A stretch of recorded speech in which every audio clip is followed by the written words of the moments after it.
Hi guys. Okay, நம்ம இன்றைக்கி என்ன பார்க்க போகிறோம்னா, நம்ம டர்போ டூலில் வந்து புதிய அப்டேட்லாம் வந்து இருக்கும். ஸோ அந்த அப்டேட்லாம் வந்து என்னென்னு சொல்லி நம்ம பார்க்கலாம். ஓகே, நம்ம இப்போ இதில் என்னென்ன அப்டேட் கொண்டு வந்திருக்கோம்னா, iPhone 17 சீரீஸில் நம்ம back camera and front camera, face ID, infrared camera, அதோட FPCயோட பிட் மேப் வந்து இதில் நம்ம அப்டேட் பண்ணியிருக்கோம். பார்த்தீங்கன்னா தெரியும், இது வந்து iPhone 17 Pro Maxல ஃபேஸ் ஐடி, இன்ஃப்ராரெட் கேமராவோட FPCயோட பிட் மேப் நம்ம இதில் வந்து கொடுத்துருக்கோம். இது வந்து என்னென்னலாம் அப்டேட் பண்ணலாமோ எல்லாமே அப்டேட் பண்ணியிருக்கோம். ஐஃபோன் எல்லாமோட பேட்டரி BMSோட இதே போல் பிட் மேப் வந்து பேட்டரி BMSல வந்து கிரியேட் பண்ணியிருக்கேன். அதுக்கு வேலை போயிட்டுருக்கு. ஸோ இன்றைக்கி நைட் இல்லைன்னா நாளைக்கு அந்த மாதிரி அது அப்டேட் ஆகிடும். நம்ம டர்போ டூலில் வந்து டெய்லி நம்ம என்னென்ன கொண்டு வர இயலுமோ அவ்வளோக்கு யோசித்து என்னென்ன அப்டேட் கொண்டு வந்தால் நல்லாயிருக்கும் இதெல்லாமே நம்ம யோசித்து டெய்லி நம்ம அப்டேட் கொண்டு வந்துட்டு இருக்கோம். அடுத்தது நம்ம டர்போ பஸ் டூல் வந்து நமக்கு ஸ்டாக் வந்து கிடச்சிது. ஸோ டர்போ பஸ் டூல் யாருக்கு வேணும்னு சொன்னால் நீங்கள் முதல்ல கண்டெக்ட் பண்ணலாம். நம்பர் வந்து இதில் கொடுக்குறேன்னா அந்த நம்பரில் கண்டெக்ட் பண்ணிங்கன்னு சொன்னால் டர்போ பஸ் டூல் உங்களுக்கு கிடைக்கும். நீங்கள் அந்த டூலை யூஸ் பண்ணி நம்ம அந்த சாஃப்ட்வேரும் நம்ம அந்த டூலோட வந்து நம்ம சாஃப்ட்வேர் நம்ம ஃப்ரீயாகவே கொடுத்துருவோம். ஸோ இதில் நீங்கள் RFID டேட்டா வந்து ஸ்கேன் பண்ணிக்கலாம். அடுத்தது I2C வந்து ஸ்கேன் பண்ணிக்கலாம். அடுத்தது UART, அடுத்தது EEPROM வந்து ரீட்ரைட் பண்ணிக்கலாம். அதேபோல் SPI ஃப்ளாஷர் இதில் வந்து நமக்கு இதுவும் ரீட்ரைட் பண்ணிக்கலாம். நிறைய ஆப்ஷன் வரும். நம்ம இது சிங்கிள் டூல்லே வந்து நம்ம என்னென்னலாம் உள்ளே கொண்டு வர இயலுமோ அந்த அளவுக்கு எல்லாமே இதில் வந்து கொண்டு வந்திருக்கோம்.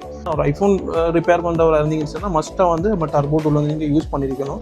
யூஸ் பண்ணால் தான் அதில் இருக்கிற எல்லா ஃபியூச்சர்ஸுமே வந்து ஒரு நல்ல ஈஸியாக இருக்குது. நம்ம ரிப்பேர் பண்ணுறதுக்கு வெரி ஈஸியாக இருக்குது. அடுத்தது பார்த்தீங்கன்னா ஐஃபோனோட பேனிக் அனலைசர். அதாவது உங்களுக்கு ஒரு ஃபோன் வச்சுருக்கீங்கன்னா அந்த ஃபோனை வந்து லைவாகவே இதில் செக் பண்ணி காட்டுறேன். ஒரு iPhone 15 Pro Max. ஸோ இது வந்து வேறொரு இஷ்யூவில் தான் வந்தீங்க. இதோட வந்து வயர்லெஸ் கேபிளை வந்து டிஸ்கனெக்ட் பண்ணியிருக்கேன். டிஸ்கனெக்ட் பண்ணிவிட்டு இப்போ பேனிக் எரர் இருக்குது இதில். ஸோ நம்ம அதை ரீட் பண்ணி பார்ப்போம் இது எந்த அளவுக்கு எக்யூரேட்டாக ரீட் பண்ணுன்னு சொல்லி பார்க்கலாம். இதில் நமக்கு இந்த ஃபோன் எல்லா டீட்டெயில்ஸுமே இதில் காட்டிடும். இப்போ பார்த்தீங்கன்னா இந்த ஸ்க்ரீன் நம்பர், எல்லா ஸ்க்ரீனோட ஐடி, ஹார்ட்வேர் எத்தனை, பேட்டரி எத்தனை ஹெல்த்தில் இருக்குது, சார்ஜிங் சர்க்கிள், இதில் எல்லா டீட்டெயில்ஸுமே நமக்கு இந்த இன்ஃபோவில் வந்து காட்டிடும். ஸோ நம்ம இங்கே வந்து பேனிக் அனலைசர் இருக்குது. இந்த இடத்துல வந்து பேனிக் அனலைசர் இருக்குது.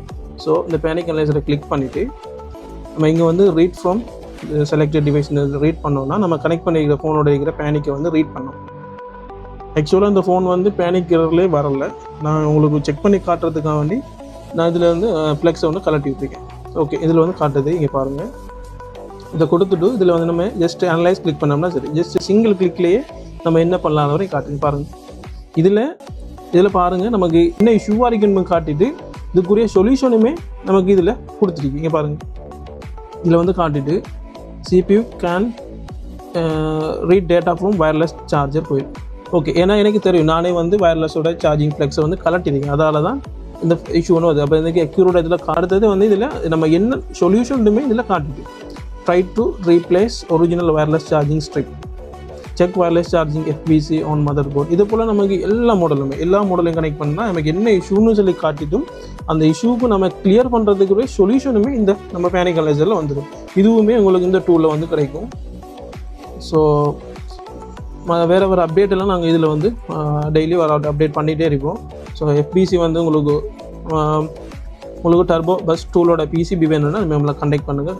அதோட இதில் பார்த்தீங்கன்னு சொன்னால் டர்போ டூலில் வந்து என்ன ஸ்பெஷல்னா இது நம்ம எதிர்க்கிற நம்ம மல்டி லேயரோட கொடுத்துருக்கோம்.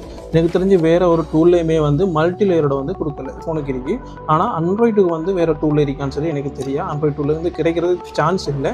ஆனால் நம்ம டூலில் வந்து எல்லாத்தோடையும் நம்ம என்ன கொடுத்துருக்கோம்னா மல்டி லேயரோட கொடுத்துருக்கோம். இந்த பாருங்க, நான் அதை கிளிக் பண்ணுறேன். இப்போ நமக்கு சம்டைம் ஒரு ஃபோன் வந்து இன்டர்னலாக இருந்தால் டேமேஜ் இன்டர்னலாக கிராக் ஆகிட்டு நமக்கு மல்டி லேயர் இருந்தால் மட்டும்தான் நமக்கு அதில் ஃபிக்ஸ் பண்ணலாம். அந்த ஃபோனை வந்து ஃபிக்ஸ் பண்ணலாம். நம்ம கொடுத்துருக்கிற மோஸ்ட்டாக எல்லா ஃபோன்லேயுமே வந்து மல்டி லேயர் இது நம்ம கொடுத்துருக்கோம். ஓகே, ஸோ ஒப்போ வரைக்கட்டும் எல்லாமே நம்ம முடிஞ்ச அளவுக்கு எல்லாமே நீட்டாகவே எல்லா மாடலுமே கொடுத்துருக்கோம். அடுத்தது ரியல்மி ஃபோன் வரைக்கட்டும் பார்த்தீங்கன்னா டே பை டே நம்ம ஃபுல்லாக அப்டேட் பண்ணிகிட்டே இருக்கோம். Daily update. இப்போ உங்களுக்கு எதுனாலும் ஒரு புது மாடல் உங்களுக்கு அப்டேட் இதில் வரல, அப்டேட் வேணும்னா நம்ம டீமை கண்டெக்ட் பண்ணிவிட்டு உங்களுக்கு எவ்வளோ குயிக்காக முடியுமோ அவ்வளோ குயிக்காக நம்ம அதை அப்டேட்டும் பண்ணி தந்துடுவோம். இப்போ பாருங்கள், Vivo V20 பிட் மேப் அதோடு சேர்த்து மல்டி லேயரும் கொடுத்துருக்கோம். நிறைய என்னென்ன ஃபியூச்சர்லாம் ஆட் பண்ணிடலுமோ மற்ற எல்லாமே ஆட் பண்ணியிருக்கோம். உங்களுக்கு இந்த சிங்கிள் டூல்லையே வந்து உங்களுக்கு என்ன சொல்கிறது, நீங்கள் ஸ்கீமேட்டிக் பார்த்துக்கலாம், பிட் மேப் பார்த்துக்கலாம், மல்டி லேயர் பார்த்துக்கலாம், ஹார்ட்வேர் சொல்யூஷன் இருக்குது. ஸோ அதோடு சேர்த்து நமக்கு என்ன செய்யலாம், ஹார்ட்வேரில் வந்து நெட்வொர்க் இஷ்யூவாக வருதுன்னு சொன்னால் நீங்கள் ஈஸியாக வந்து ஒரு சிங்கிள் கிளிக்கில் வந்து என்ன இஷ்யூ வரைக்கும் நீங்கள் ஒரு நெட்வொர்க் இஷ்யூ வந்தால் தெரியும், டெக்னீஷியனாக இருந்தீங்கன்னா உங்களுக்கு தெரியும் நெட்வொர்க் இஷ்யூ வந்து ஃபிக்ஸ் பண்ணுறது எவ்வளோ கஷ்டம்னு.